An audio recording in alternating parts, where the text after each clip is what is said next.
Sabe aquele filme que você assistia direto, sempre passava na Globo, você decorou todas as falas e diz que é um filmaço até hoje? Então, será que ele é realmente um baita filmaço mesmo, ou é só a sua memória afetiva falando mais alto? Eu sou o Tavas e esse é o Bom Filme ou Nostalgia. E pra fazer as análises eu assisti ao filme, então é mais baseado na minha opinião, mas eu também vou trazer pra vocês o consenso da crítica e o contexto da época. Ai, meu Deus, ela quer falar da mamãe! Ai. E o primeiro filme é As Branquelas, de 2004, onde dois agentes pretos do FBI se passam por socialites brancas após um acidente no trabalho. Esse aqui, a suspensão de descrença já começa lá na PQP, e mesmo assim, olha, não é fácil. Esse filme é um fenômeno no Brasil, já passou diversas e diversas vezes na Globo, parece até que eles têm um contrato vitalício com esse filme e muita gente ama ele. Mas fora do nosso país a coisa é um pouquinho diferente, ele foi amplamente detonado pela crítica e passou longe de ser uma boa bilheteria. E por que raios ele é tão famoso aqui? E a resposta é simples, a dublagem. A nossa dublagem é uma das melhores do mundo, eles recriaram basicamente a maioria das piadas. Porque se você assistir esse filme em inglês, meu amigo, é papo de virar estampa de camiseta. Esse filme é insuportável. As piadas originais não tem metade da graça. Pior que Sua é. mãe é tão velha que sai leite em pó das tetas dela. Você mamava assim. Mas indo pra além da dublagem, não que o filme precise de uma baita história pra funcionar, mas vamos lá, vai. Esse aqui nem tentou. É um roteiro preguiçoso inacreditável. Eles se levam tão pouco a sério como filme que os irmãos Wayans basicamente falaram, olha, liga a câmera daí que eu improviso daqui. E não era pra ser assim, porque no Todo Mundo em Pânico eles mandam super bem, são bons personagens. Aliás, esse filme é ótimo pra aparecer aqui. E assim, quando eles estão de As Branquelas, a gente até releva, mas quando eles estão como agentes, minha Nossa Senhora, é tenebroso. É verdade. E eu sei que comédia é algo bem subjetivo, uma pessoa acha graça numa coisa e a outra pessoa não acha, mas eu gosto bastante do tipo de humor desse filme. Esse humor escrachado, com piada de peido, mas se você não souber trabalhar ele muito bem, ele desgraça o filme. E olha que tem coisas nesse filme que eu acho que são muito boas. A batalha de xingamentos com as Vandergelts é muito bom, baita ponto pra nossa dublagem que praticamente recriou essa cena, mas não só isso, o Latrell é maravilhoso. O Terry Crews cantando A Thousand Miles é incrível, ele dançando na balada, puta que pariu, é muito bom. Mas o filme não é só isso, isso é o que a gente mais comentava quando a gente ia pra escola, é a nossa cultura comum. Quer ver? Tenta mostrar esse filme pra um adolescente hoje e pergunta o que ele achou, vocês vão ver que não funciona mais. Então 90% desse filme é memória afetiva, As Branquelas infelizmente não é um bom filme, é pura nostalgia. E não me xinguem, ok? Bora pro próximo que vocês adoram também.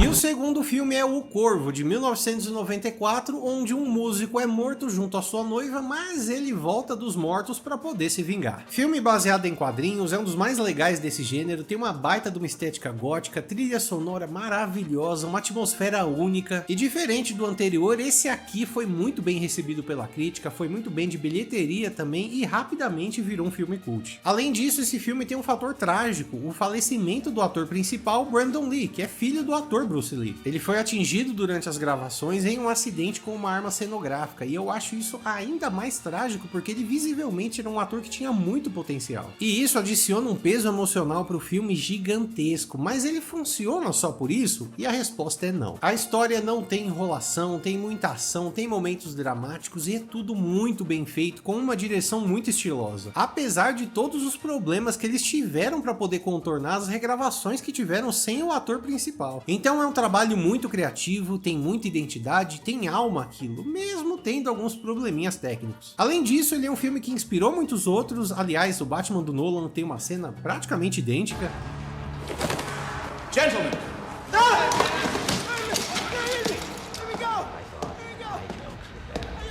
Give me one reason why I shouldn't have my You're him, huh? The Avenger. The killer.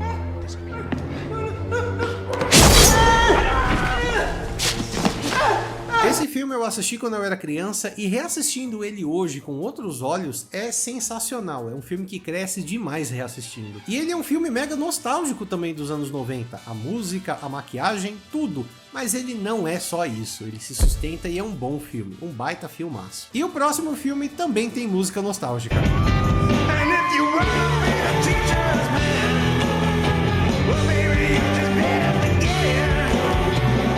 próximo filme é Escola de Rock, filme de 2003, onde um músico fracassado finge ser um professor substituto e acaba formando uma banda com as crianças. Esse filme é do diretor Richard Linklater, é um baita de um diretor e tem o começo do auge da carreira do Jack Black no cinema, olha aí. Filme muito bem recebido pela crítica, fez uma boa de uma bilheteria, mas eu acho que ele não recebe tanta atenção quanto ele deveria receber, eu acho ele até subestimado. É um dos filmes musicais que eu acho mais interessantes, mas ele vai além só de ser uma comédia musical, ele tem muitas sutilezas ali que dá pra gente interpretar também. No filme, o Dewey ali ensina pras crianças sobre rock, porque mesmo sem ser professor, ele é simplesmente apaixonado pela música. Ele vê nas crianças muita habilidade, mas ele não vê paixão nenhuma pelo que elas estão fazendo, algumas até tímidas e sem propósito de estar ali. A história do filme, por muitas vezes é bobinha, mas ela tem muito mais significado do que muito filme que se leva muito a sério. Não, ele tem toda a razão. E é louco como esse filme continua sendo atual, tem muita gente com formação, fazendo algo simplesmente por fazer, sem o mínimo de paixão, enquanto isso tem muita gente apaixonada pelo que faz e sem oportunidades, ainda mais na área das artes, que é mais difícil ainda de ingressar. Mas além disso, esse filme tem músicas muito boas, músicas originais feitas só pro filme, os atores mirins são muito bons, eles cantam muito bem também, é uma baita de uma direção de elenco, e ele tem uma carga nostálgica muito forte, porque ele vive referenciando bandas dos anos 70 e 80, mas ele não é só isso, ele se sustenta como um ótimo filme, não é só nostalgia. E bora pro próximo filme que vocês devem adorar também.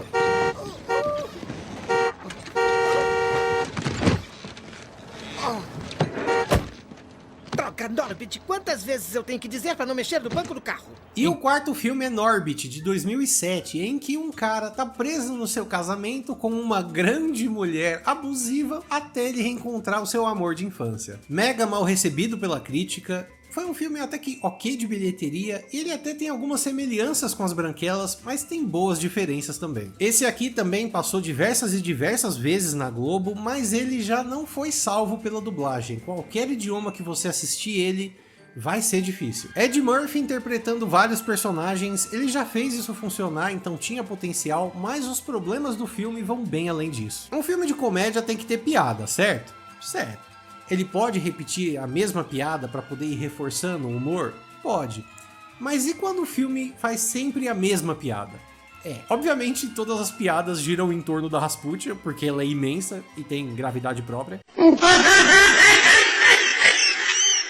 Mas assim, repetir piada, até tudo bem, mas você fazer a mesma piada toda vez, e ela é a mais óbvia possível, sendo que você tinha outras coisas pra zoar no filme, aí não dá, né? E o Ed Murphy é um bom ator de comédia, ele também é um bom humorista, me impressiona ele ter feito isso assim tão de qualquer jeito. A história não é boa, os atores estão visivelmente ali só pra pagar boleto, os personagens são chatíssimos. Cara, a Rasputia é insuportável, o Norbit é chato, o chinês não tem graça, e os três são interpretados pelo Ed Murphy. As únicas pessoas gostáveis desse filme são os cafetões e a Kate. Mano, o Terry Crews tá chato nesse filme. Como? E tem uma parte do filme que o cachorro fala, do nada. E aí, mano, aí o filme me perdeu de vez. Eu falei, não, chega. Pra mim já deu, não quero mais, tô de boa. Que coisa horrorosa! Esse filme é uma batalha pra terminar ele, e eu tenho certeza que foi porque eu não assisti ele na adolescência. Então se você não viu Norbit até seus 16 anos, não vê mais, porque é 110% nostalgia. Mas antes da gente ir pro último filme, eu peço encarecidamente pra vocês deixarem um like no vídeo e se inscrever no canal, porque isso me ajuda demais. Não esquece de dar o like e seguir o canal. You want peace?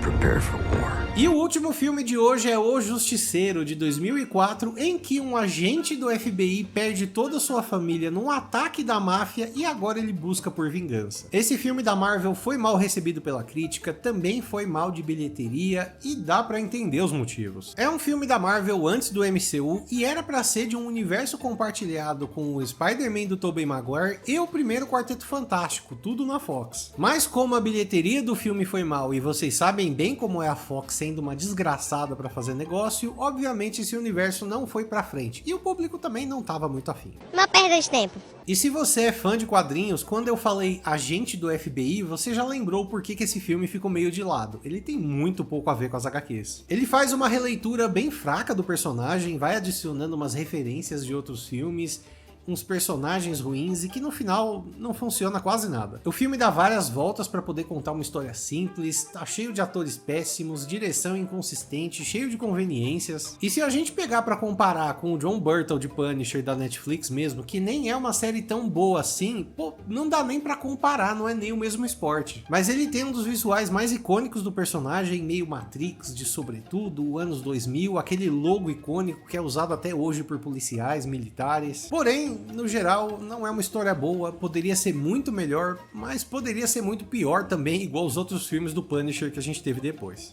Meu Deus. E teve um curta chamado Dirty Laundry lá em 2012 que tinha promessa de trazer o personagem de volta, mas o Thomas Jane ficou por ali mesmo porque ele é um ator bem fraco. E o John Travolta tá nesse filme também, o que é curioso que é justamente no começo do período da carreira dele que ele aceita fazer qualquer coisa, não é à toa que ele tá nesse filme. Eu gosto do filme? Eu gosto, ele marcou a minha infância e eu assisti ele recentemente numa boa, tá? Mas ele não se sustenta como um filme bom não, ele é pura nostalgia. Mas assim, se esse filme fosse lançado recentemente junto com a MCU, ele seria muito mais gostado do que ele é e até faria uma bilheteria melhor do que os filmes recentes da Marvel. Não é um Transformers, né? Mas essa é só a minha opinião. Me falem também a opinião de vocês. O que vocês acham sobre esses filmes? O que vocês acham que é um bom filme e o que é só nostalgia? E deem sugestões de filme também. E se curtiu o vídeo, dá uma olhada nesse aqui também. Valeu e até a próxima.